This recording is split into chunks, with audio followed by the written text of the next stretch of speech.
Si vous êtes venu chez nous, bonjour monsieur PowerPoint, voilà. On a un vaisselier, on voit peut-être pas bien, ça à gauche, c'est derrière la famille, c'est en blanc, on voit pas du tout en fait, mais c'est pas grave. Et dans ce vaisselier, il y a des tasses à café qui datent probablement d'une centaine d'années.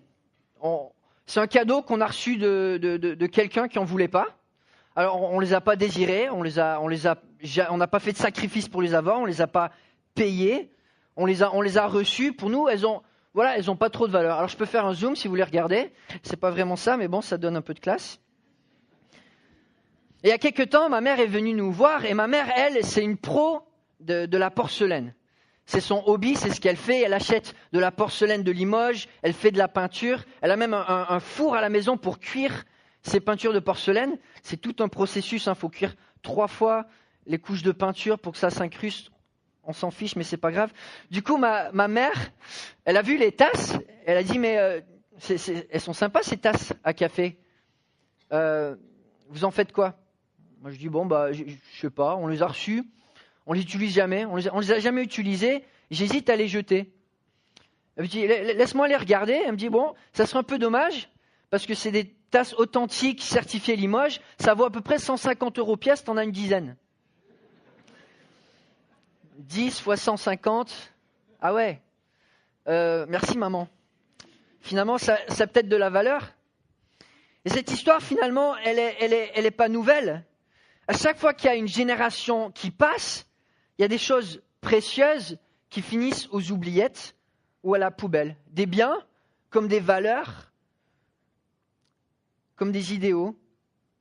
On constate souvent une détérioration importante sur 3 générations. Tu as une première génération qui va s'investir, qui va faire des sacrifices, qui va payer, qui va comprendre le coût de ce qu'ils ont obtenu, des biens ou des droits. La deuxième génération, elle a un peu été témoin de ces choses, elle en profite, elle sait qu'il y a encore de la valeur, mais elle n'y est pas autant attachée. Et puis on arrive à la 3e génération où tu reçois gratuitement, et finalement, tu ne sais pas si tu dois y être attaché, tu ne sais pas s'il y a de la valeur, et puis si ça disparaît, si c'est plus dans ton vaisselier, finalement tu t'en aperçois pas. Un exemple tout bête, celui du port du pantalon. Combien il y a de femmes qui portent le pantalon ce matin? Est-ce que vous êtes reconnaissante de pouvoir être à l'aise dans un pantalon ce matin?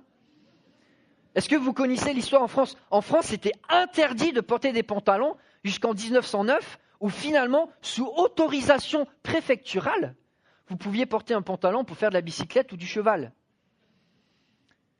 Il y a 3 générations, grosso modo. En 1966, c'est finalement légal de porter des pantalons à l'école.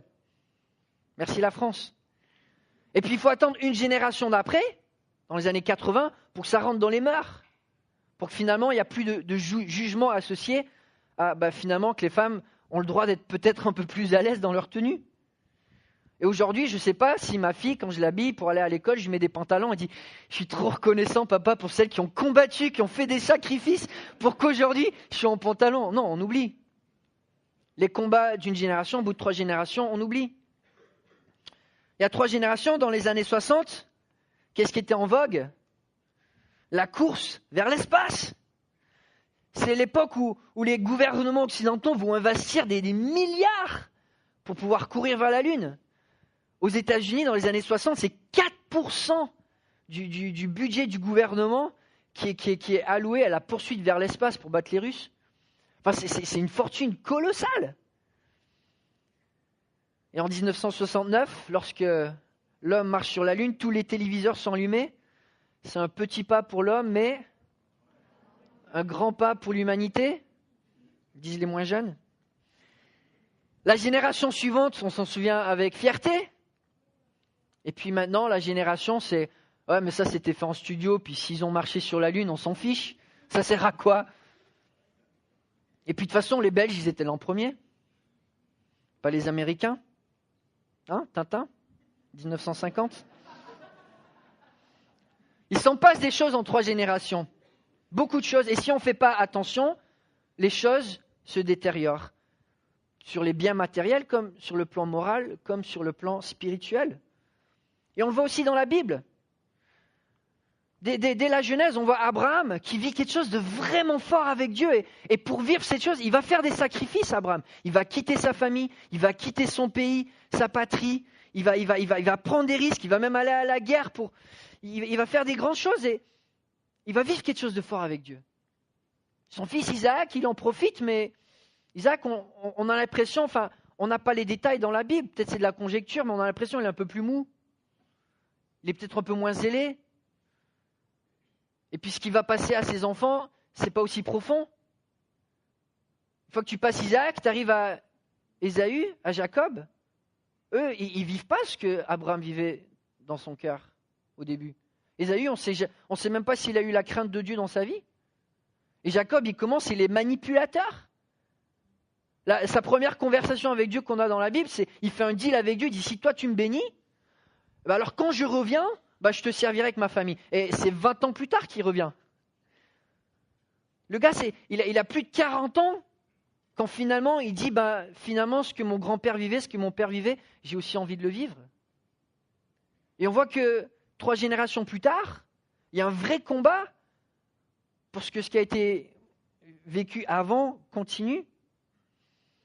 Ces dernières semaines, on était dans le livre de Josué. Quand le livre de Josué finit, ça finit bien, mais après on va dans le livre de Juges, chapitre 2. Voici comment ça commence. Josué renvoya le peuple et les enfants d'Israël allèrent chacun dans son héritage pour prendre possession du pays. Le peuple servit l'Éternel pendant toute la vie de Josué et pendant toute la vie des anciens qui survécurent à Josué et qui avaient vu toutes les grandes choses que l'Éternel avait faites en faveur d'Israël. Josué, fils de Nun, serviteur de l'Éternel, mourut, âgé de 110 ans.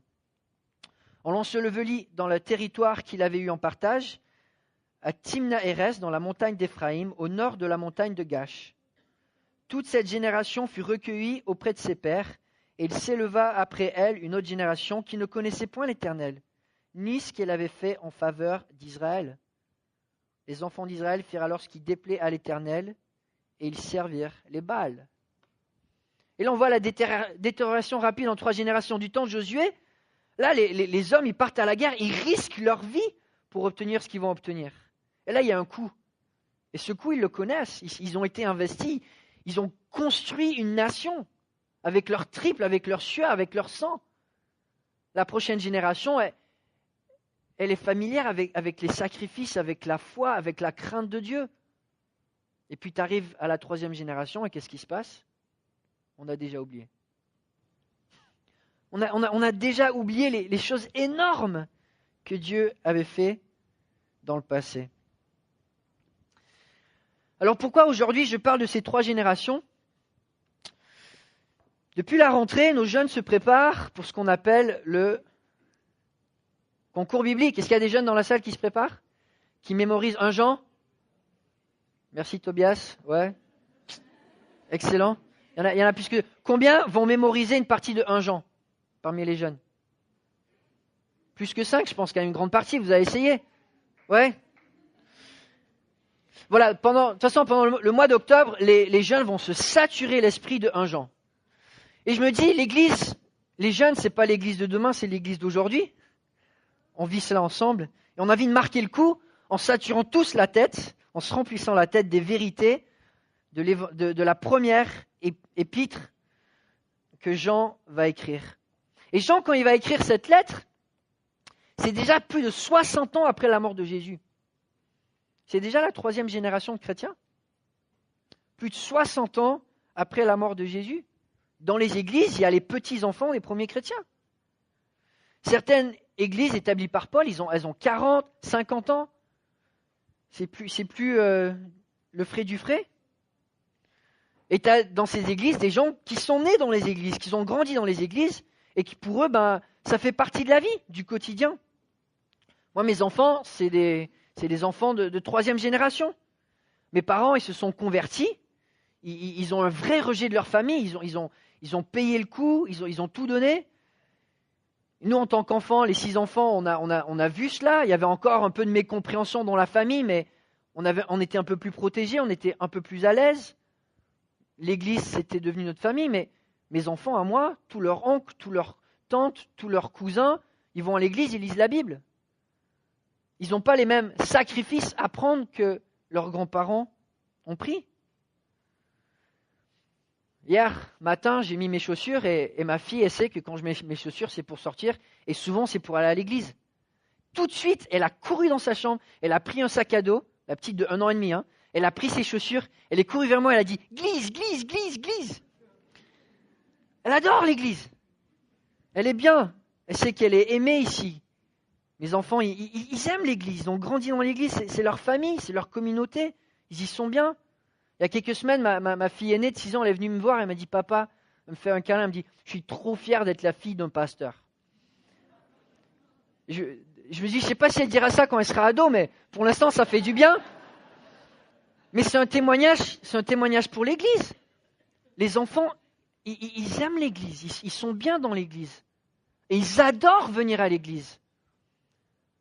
Mais un jour, il faudra qu'ils décident de pas simplement adorer venir à l'église, mais venir pour adorer. Et c'est là le défi de chaque génération. Parce que oui, on est bien dans l'église. Et quand on a grandi dans l'église, ça fait partie de notre vie, c'est notre famille, c'est un enrichissement personnel. Mais on peut venir à l'église parce qu'on adore venir sans vraiment venir pour adorer. Et ça, c'est le défi que Jean voit qui se passe déjà dans les églises après 3 générations.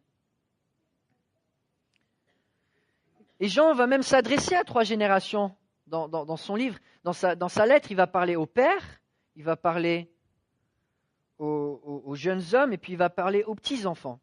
Et surtout, il va s'adresser encore et encore aux petits-enfants, à la 3e génération. Pourquoi ? Parce qu'ils ont le devoir d'apprendre ce que ça veut dire de vraiment être chrétien. Qu'est-ce que ça veut dire de pas simplement adorer, venir à l'église, mais venir pour adorer ? Qu'est-ce que ça veut dire de vraiment porter le nom de Jésus, d'être un petit Christ, un chrétien ? Qu'est-ce que ça veut dire d'être un chrétien, pas juste de nom, mais un chrétien de cœur ? Et c'est le défi de chaque génération. Chaque génération a besoin de comprendre d'elle-même à quel point la parole de Dieu, elle est géniale, elle est véritable. Et aussi chaque génération va devoir prendre position pour tenir ferme, pour protéger cette parole contre les courants de pensée de la société qui sont sans fondement et qui passent et qui s'en vont. Chaque génération doit combattre pour se recentrer sur la parole de Dieu. Et c'est vrai que quand je suis arrivé à l'église, il y a des gens qui étaient tristes. Mon prédécesseur, Florent, qui était là, était plus grand, plus beau, plus intelligent. Mais vous savez, je suis venu sans complexe parce qu'on a le même livre. Et tant qu'on reste centré sur ce livre, l'œuvre de Dieu elle va continuer. Et c'est l'encouragement de Jean pour la génération qui suit. Et Jean, alors qu'il écrit sa lettre, il est vieux. Et je sais que quand je dis le mot vieux, il n'y a personne qui se sent visé. Mais là, il a 90 ans. Et si à 90 ans, vous ne voulez plus qu'on vous appelle vieux, je ne peux plus rien faire pour vous. Mais là, Jean, il est à la fin de sa vie. Et il a goûté quelque chose avec Christ pendant sa vie. Et il a fait des sacrifices. C'est le dernier apôtre vivant quand il écrit. Tous ses amis, ils sont morts martyrs. Il connaît le coup. Et il sait à quel point c'est précieux ce qui a été passé dans les générations, dans les nouvelles générations. Cette église, cette parole de Christ, ce témoignage de vie, c'est tellement précieux. Et Jean, il est pas là pour dire, comme Francis Cabrel quand j'étais ado dans les Guignols de l'info, ma cabane au fond du jardin, c'était mieux avant. Bon, je me date aussi. Et pourquoi est-ce qu'elle écrit ça ? Voilà, il n'écrit pas aux jeunes pour leur dire c'était mieux avant, moi j'étais apôtre de Jésus, j'ai vécu des grandes choses, alors vous vous taisez, vous écoutez. Il leur dit non, on a les mêmes outils, on a le même sauveur. Il faut que ça continue. Il faut que ça continue, il faut que la vie continue, il faut que ça vibre. Il faut combattre le bon combat dans notre génération. Et il écrit sa lettre pour faire comprendre à tous les chrétiens que les choses belles et intenses, pleines de vie, d'amour, de puissance que lui, il a connues, c'est disponible pour tous les chrétiens. Et c'est pour ça que, voilà, ils font constamment s'examiner en tant que chrétiens pour voir si on vit vraiment cet appel que Dieu nous a donné. Et dans cette lettre, il va donner des indices de ce que ça veut dire d'être un vrai chrétien. Pour que les chrétiens qui ont peut-être un cœur qui se refroidisse puissent être réchauffés à nouveau. Et puis que ceux qui viennent à l'église et qui n'ont pas vraiment eu cette transformation puissent réaliser, ah, c'est ça que ça veut dire d'être chrétien. Et puis se convertir.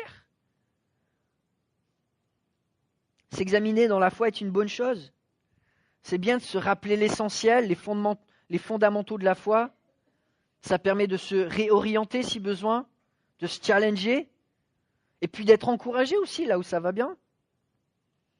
Et puis une fois de plus, c'est très important pour ceux qui ont grandi dans l'Église, ou peut-être qu'ils ont été invités dans l'Église et qu'ils n'ont pas vraiment eu cette transformation intérieure, de réaliser que c'est possible de l'avoir et que Christ nous l'offre. Donc dans les quelques prochaines semaines, on va ouvrir la Bible dans la première épître de Jean. Une lettre dans laquelle Jean va décrire les qualités d'un vrai disciple de Jésus, d'un vrai chrétien. Donc je vous invite à ouvrir vos Bibles, si vous avez, en 1 Jean chapitre 1. Et on va lire le premier chapitre des versets 1 à 10. On est en 1 Jean chapitre 1, versets 1 à 10. Nous lisons la parole de Dieu. Ce qui était dès le commencement, ce que nous avons entendu, ce que nous avons vu de nos yeux, ce que nous avons contemplé et que nos mains ont touché concernant la parole de la vie, nous vous l'annonçons. La vie, en effet, s'est manifestée, nous l'avons vue, nous en sommes témoins, et nous vous l'annonçons. Cette vie éternelle qui était auprès du Père et qui s'est manifestée à nous. Ce que nous avons vu et entendu, nous vous l'annonçons à vous aussi, afin que vous aussi, vous soyez en communion avec nous. Or, c'est avec le Père et avec son Fils Jésus-Christ que nous sommes en communion. Et nous vous écrivons cela afin que votre joie soit complète. Voici le message que nous avons entendu de lui et que nous vous annonçons. Dieu est lumière, et il n'y a pas de ténèbres en lui. Si nous disons que nous sommes en communion avec lui, tout en marchant dans les ténèbres, nous mentons et nous ne mettons pas la vérité en pratique. Mais si nous marchons dans la lumière, tout comme Dieu lui-même est dans la lumière, nous sommes en communion les uns avec les autres, et le sang de Jésus-Christ, son Fils, nous purifie de tout péché.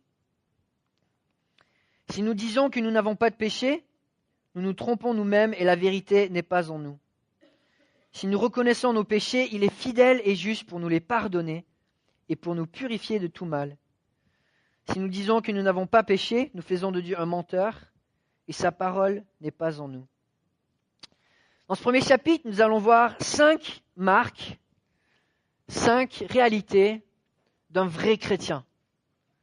Pour un peu ranimer ce feu en nous de l'essentiel de la foi que nous avons. Et je ne pense pas que ce matin, nous aurons le temps de regarder à ces 5 critères, mais au moins aux 2 premiers. Premièrement, un attachement à Jésus, à la vie qu'il donne. Deuxièmement, une communion avec Dieu. Troisièmement, une vie intègre. Quatrièmement, une communion avec d'autres croyants. Et cinquièmement, la réalisation d'être un pécheur en cheminement. J'invite à prier avec moi avant qu'on regarde à ces 2 premiers points ce matin. Oui, Père Céleste, chaque génération a ses défis et nous voulons être une génération qui réussit ces défis. Et donne-nous, Père Céleste, d'être remplis de ton esprit, d'être remplis de cette communion avec Christ, d'être remplis de cette vie qu'il donne. Que notre génération, que notre Église puisse être une Église qui bouillonne pour toi, dont le cœur n'est pas froid, dont l'amour n'est pas froid, dont le zèle n'est pas au ralenti. Donne-nous de réaliser à quel point cette foi que nous avons est précieuse, à quel point elle est chère, à quel point ce que nous avons reçu est venu à un coût élevé, à quel point les sacrifices qui ont été faits dans les générations précédentes sont précieux. Et donne-nous de combattre le bon combat. Donne-nous ce matin encore de savoir nous examiner, pas pour nous écraser dans notre foi, mais pour simplement chercher à te plaire davantage, à t'aimer davantage, à briller davantage. Donne-nous de nous éloigner des péchés qui nous séparent de toi et donne-nous de trouver cette joie que Jean décrit dans sa parole, dans cette parole, quand on te connaît personnellement. Amen. La première marque d'un vrai chrétien, c'est l'ouverture de sa lettre. Et Jean va tout centrer sur la personne de Christ. Il va faire une espèce de sandwich au commencement jusqu'à la vie éternelle. Et puis au milieu, la seule source de vie, c'est en Jésus-Christ. Ce qui était dès le commencement, ce que nous avons entendu, ce que nous avons vu de nos yeux, ce que nous avons contemplé, que nos mains ont touché concernant la parole de vie, nous vous l'annonçons. La vie, en effet, s'est manifestée. Nous l'avons vu, nous en sommes témoins et nous vous l'annonçons. Cette vie éternelle qui était auprès du Père et qui s'est manifestée à nous. La foi, elle commence et elle termine par un attachement envers Jésus-Christ. C'est comme ça que le monde commence, c'est comme ça que le monde termine. Et puis au milieu, il y a une seule source de vie, va insister Jean, et c'est Jésus-Christ. Déjà dans ces 2 premiers versets, Jean va citer le mot vie 3 fois. Au commencement, et là il emploie les premiers mots de la Bible, au commencement Dieu créa la terre. Au commencement il y avait la vie avec la création et Jésus-Christ était là. La vie s'est manifestée. Cette même vie, en Jésus-Christ, on l'a vu. Jusque dans la vie éternelle. Jean, dans ce passage, il met l'incarnation de Jésus en sandwich entre la création de la vie et la vie éternelle avec Dieu. Et au centre, c'est ça, c'est Jésus-Christ, c'est la viande, c'est l'essentiel, c'est lui qui relie tout. Il commence avec la création. Au commencement, il y avait Dieu. Au commencement, il y a Dieu qui a créé la terre. Il y a Dieu qui a donné la vie. À partir du néant, la vie est apparue. De l'invisible est apparu le visible. Dieu a parlé et la vie est apparue. Et c'est comme ça aussi dans le ministère de Jésus. Pendant sa vie, il a parlé et la vie, elle est apparue. Il a parlé et il a guéri les yeux des aveugles. Il a fait des miracles de création. Il a créé des nouvelles rétines, des nouveaux vaisseaux sanguins, des nouvelles connexions de neurones. Par sa parole, il a guéri le boiteux. Il a créé des nouveaux ligaments, des nouvelles ossatures. Par sa parole, il a créé la matière à partir de rien. Il a multiplié les pains, les poissons. Par sa parole, il a ressuscité des morts comme Lazare ou le fils de la veuve de Naïn. Par sa parole, il a calmé le vent et la tempête. Par sa parole, il a contrôlé tous les éléments de la vie. Je sais qu'on a des médecins dans la salle. Ça serait pratique quand vous avez un malade de lui dire voilà, t'es guéri. Par l'autorité de ma parole. Ça serait pratique. Mais on sait que ça ne se passe pas comme ça. Parce qu'il y en a un seul qui a créé le monde, et c'est Dieu. Et Jésus, quand il est venu, il a continué de créer. Il a continué de montrer ce pouvoir de création. Et nos docteurs aujourd'hui, ils ont beau être intelligents, ils ont beau être sages, ils ont besoin... les gens ne se guérissent pas sans médicaments, sans une hygiène de vie au quotidien. Ça prend du temps, il y a des décisions à prendre, il y a des traitements à prendre. Jésus, lui, parle et il y a la vie. Et non seulement Jésus a donné un renouveau de cet événement de création, il a fait revivre les merveilles de la création pendant sa vie, mais Jean va nous dire il a aussi apporté la vie éternelle sur terre. Il a donné un avant-goût du paradis. Jésus, quand il est venu sur terre, il a apporté le paradis avec lui. Et qu'est-ce qu'on s'attend de voir au paradis ?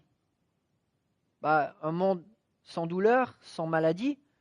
Jésus, il a guéri les maladies. Il nous a montré sa puissance sur la douleur, sur nos peines, sur notre souffrance. On rêve d'un ciel où la mort n'existe plus. Jésus nous a montré ce pouvoir en ressuscitant des morts, en ressuscitant lui-même des morts. On rêve d'un ciel où le mal n'existe plus. Jésus, il est venu sans commettre aucun péché. Ses ennemis ne pouvaient pas l'accuser d'un seul péché. On rêve d'un ciel où l'amour règne. Jésus, il a débordé d'un amour dont on va pendant toute l'éternité se rappeler et étudier et sonder tellement il était profond. On rêve d'un ciel dont la beauté et la gloire nous dépassent. Jésus sur terre, c'est ce qu'il a montré par ses œuvres. Et puis de manière tangible, concrète, quand son visage a été transfiguré, transformé devant ses disciples, il a donné un avant-goût de sa gloire. On rêve d'un ciel où Dieu est proche de nous. Jésus, il est venu sur terre et on l'a touché, on l'a entendu, on l'a vu. Du début à la fin, le fil conducteur de la vie, c'est Jésus-Christ. Et au milieu, oui, c'est Jésus-Christ fait homme, son incarnation et son désir d'être investi dans nos vies, de nous donner la vie aujourd'hui. C'est la parole de Dieu qui donne la vie. Lorsque Jésus voit Nicodème de nuit, il va lui dire, tu dois faire quoi de nouveau? Tu dois naître de nouveau, tu dois appuyer sur le bouton restart de ta vie, mais maintenant avec Dieu. Et on le sait, à cause du péché, de l'humanité est distante de Dieu, séparée de Dieu. L'apôtre Paul décrit les gens avant leur conversion comme des cadavres spirituels. Quant à vous, il va écrire en Éphésiens chapitre 2, verset 1, « Vous étiez morts à cause de vos fautes, de vos péchés, que vous pratiquiez autrefois, conformément à la façon de vivre de ce monde, conformément au prince de la puissance de l'air, de l'esprit qui est actuellement à l'œuvre parmi les hommes rebelles. » Et Paul, il ne mâche pas ses mots, mais il a raison. Sans Christ, c'est mort. Tu peux essayer d'avoir une religion sans Christ, ton Dieu il va être distant, il va être mystérieux, il va être capricieux, il va être compliqué. Il n'y a pas de vie sans Christ, il n'y a pas d'espérance, il n'y a pas de sens, il n'y a pas de futur. Jésus, c'est celui qui donne la vie. Il n'y a pas d'avenir pour la rébellion contre Dieu. Il n'y a que la mort. Sauf le jour où peut-être quelqu'un créera un autre univers où on peut habiter. Et pour l'instant, il n'y a qu'un univers, c'est celui que Dieu a créé, c'est là où il règne, c'est là où il donne les règles. Il n'y a pas d'autre univers. Et c'est lui qui a donné la vie, c'est lui qui en connaît les règles, et sans lui, il n'y a rien, il n'y a absolument rien. Et au travers de Jésus-Christ, il veut nous donner la vie. Mais Dieu, qui est riche en compassion à cause du grand amour dont il nous a aimés, nous qui étions morts en raison de nos fautes, il nous a rendu quoi?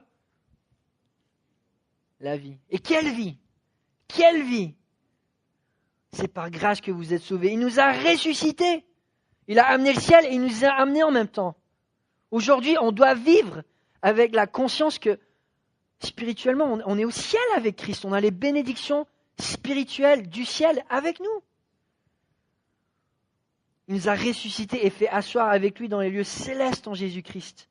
Il a fait cela afin de montrer dans les temps à venir l'infinie richesse de sa grâce par la bonté qu'il a manifestée envers nous en Jésus-Christ. Jésus, il est venu pour donner la vie, une vie abondante, une vie spirituelle, une vie riche. Tellement belle que Jean, il le dit, cette vie, on doit l'annoncer, on vous l'annonce à la prochaine génération. Parce que cette vie, c'est ça qui nous a rendus heureux. C'est ça qui nous a donné cette joie complète. Sans cette vie, on était perdus, on était morts. Et Jean, il a envie que la génération plus tard, ça soit une génération qui soit pleine de vie. Et que lui, le vieux, il continue jusqu'au bout à montrer que connaître Christ, c'est plein de vie. Et que chaque génération puisse porter ce même témoignage. Une relation avec Christ où on a la vie, où on vit cette transformation, on vit cette puissance de Dieu en nous. Pas une religion où on s'entend bien, on aime bien être diverti par la Bible, se prendre des patates de temps en temps, mais sans vraiment changer. Jean le sait, l'avenir de l'Église, l'avenir de chaque génération, c'est la vie puisée en Jésus-Christ. Et son appel pour les jeunes et pour nos jeunes, c'est que vous soyez remplis de cette vie. Pour les moins jeunes, et je sais que vous ne vous sentez pas concernés quand je dis moins jeunes, mais je sais qui vous êtes, qu'on soit remplis de cette vie. Et Jean, il insiste sur Jésus-Christ, que Jésus-Christ c'est vraiment du concret, c'est vraiment du réel. Et ces événements miraculeux, ces vies changées, il en a été témoin. Il va dire, j'y ai goûté, c'est du concret. Je l'ai touché, je l'ai vu, je l'ai vécu, je l'ai contemplé. Parce qu'il faut le dire, un Un Dieu fait homme, c'est un truc de fou. Et nous, les humains, on est tellement orgueilleux qu'un Dieu fait homme, on n'en veut pas. C'est trop humble, c'est trop normal, c'est trop banal. On préfère un Dieu peut-être qui a 8 bras, une tête de cheval, ou moins qui vienne avec une licorne, enfin je sais pas. Mais un Dieu fait homme qui naît dans une étable. Et la Bible nous demande de l'adorer. Mais Dieu, il n'est pas venu sur terre pour nous impressionner et pour créer de la distance, pour nous rappeler à quel point on est petit par rapport à lui.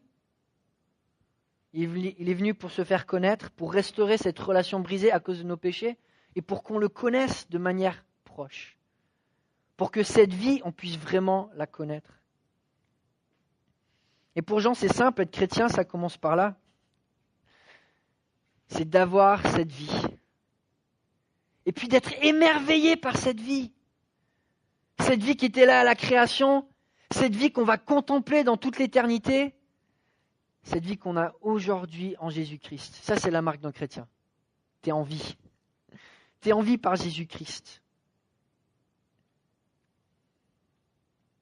Et si aujourd'hui tu n'as pas cette vie, l'encouragement de Jean, mon encouragement, c'est regarde qui Jésus-Christ est.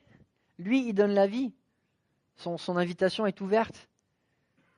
Ce qu'il souhaite, c'est qu'on l'accepte comme le roi légitime de ce monde. Qu'on accepte de lui donner la place qu'il mérite et puis de se détourner de nos péchés qui l'attristent.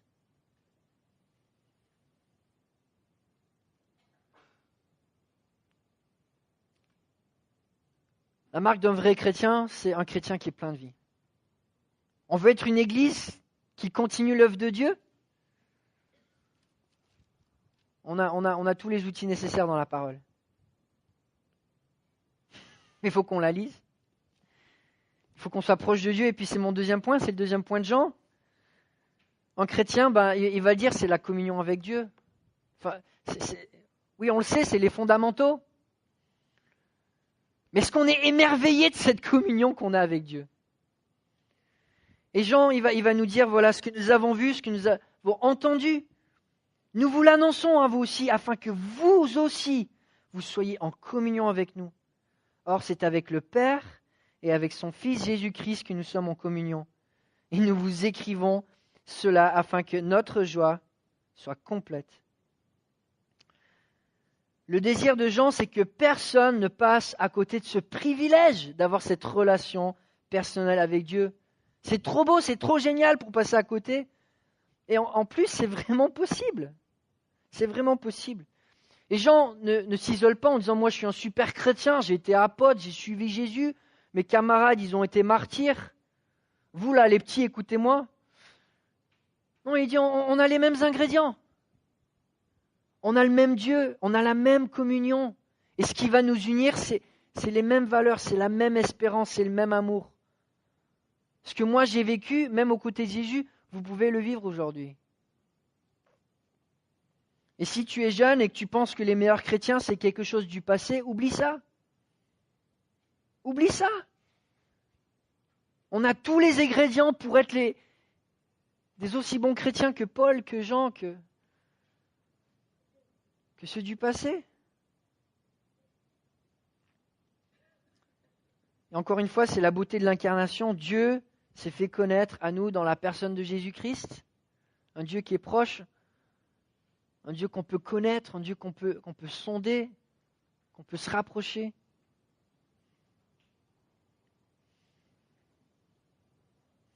Le Dieu tout-puissant, créateur de l'univers, t'aime et veut avoir une relation personnelle avec toi.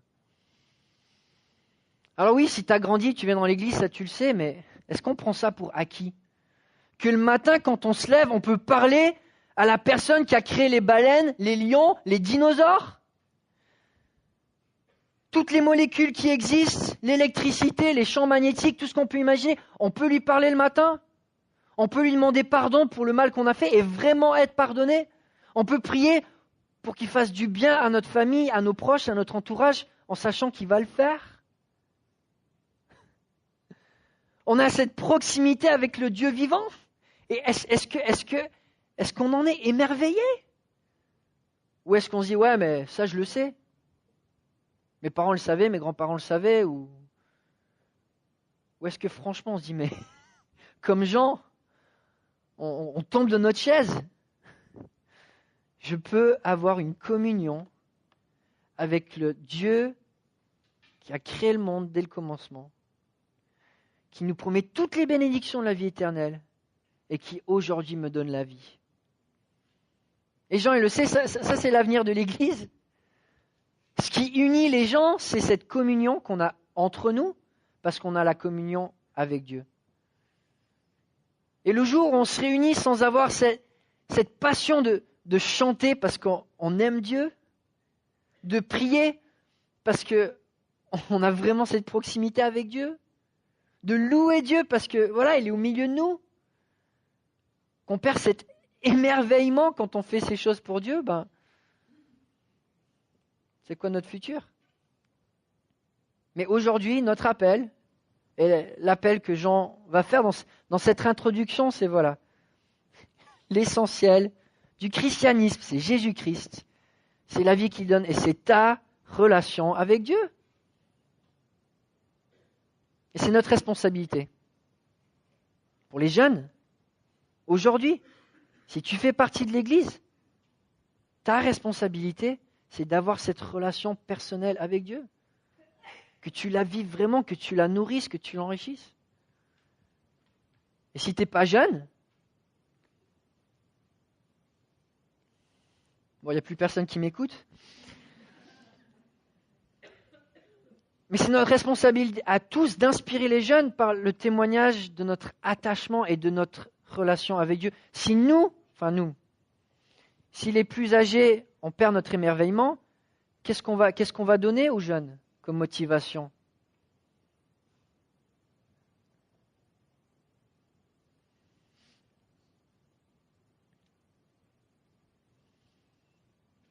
Oui, c'est sûr, à chaque fois qu'il y a un changement de génération, il y a des choses qui peuvent se perdre. Il y a des choses qui peuvent se gagner aussi. Et moi, ma prière, et vous l'entendez souvent pour la prochaine génération, c'est que leur foi dépasse la nôtre. Et je prie qu'on soit tellement émerveillés de Dieu et qu'on vive en conséquence, en se bougeant, en tentant des choses, que les jeunes, ils ont envie de faire la même chose. Qu'ils ont envie de faire quelque chose, vivre quelque chose de fort avec Dieu. Qu'ils ont envie, comme Jean, de continuer jusqu'à 90 ans, d'annoncer que Jésus, c'est la vie. Amen. Ah, c'est bien, il y en a qui n'étaient pas vieux qui ont dit Amen. Voilà. Que jamais nous ne perdions cet émerveillement. Prions ensemble.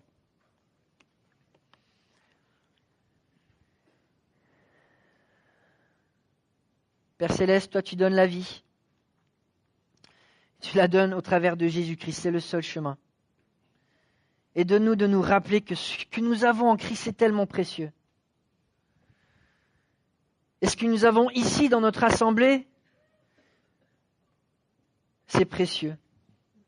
Et merci encore une fois pour tous les sacrifices que ceux de la génération d'avant ont fait pour qu'aujourd'hui on peut te louer dans cette assemblée. Pour qu'aujourd'hui on puisse ouvrir la parole dans cette assemblée et être nourris ensemble. Merci pour ceux qui ont fait des sacrifices pour que cette atmosphère, cette ambiance qu'on ressent dans cette église, c'est vraiment une atmosphère d'amour. Et donne-nous, Père Céleste, aujourd'hui de faire les mêmes sacrifices pour que la génération suivante puisse ressentir que cette église, c'est là où toi tu vis et c'est là où tu donnes la vie. Et aujourd'hui, Père Céleste, si dans notre vie on s'est éloigné de toi, si on a perdu cet émerveillement, si notre cœur s'est refroidi par rapport à la beauté de la foi que tu nous donnes, donne-nous d'être remis dans ton chemin, d'être remotivés.